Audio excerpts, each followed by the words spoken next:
Welcome, everyone. We have gathered here today by the sea with family and friends to witness and celebrate the marriage of Dale and Christina.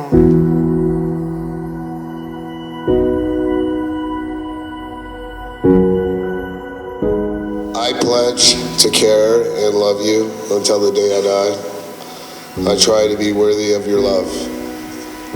I promise to always be patient, honest, kind, and forgiving with you. I promise to be your faithful and devoted friend. Today, the day that I say I love you, and the day that I know you are the one for me. Marriage is a sacred promise for two souls to create a life of stability and trust, of friendship and respect, of support and loyalty. It is not to be entered into lightly, but to be considered one of the highest ideals for a man and a woman to achieve. Indeed, marriage is love personified. Marriage is also a promise that comes from the heart, and is also centered in the great universal plan of completion.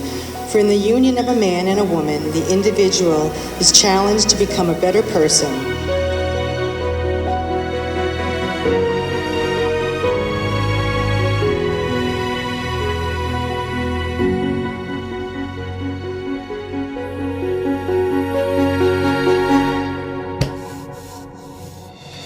I promise to be true to you, to uplift you and support you, and to share with you the beautiful moments of our life. Someday, if the stars align, I might even let you win an argument. No matter what trials we encounter together or how much time has passed, I know that I will love you and it will never fade. That we will find the strength in one another and that we will continue to grow side by side. I believe in the truth of what we are, and I will love you always with every beat of my heart.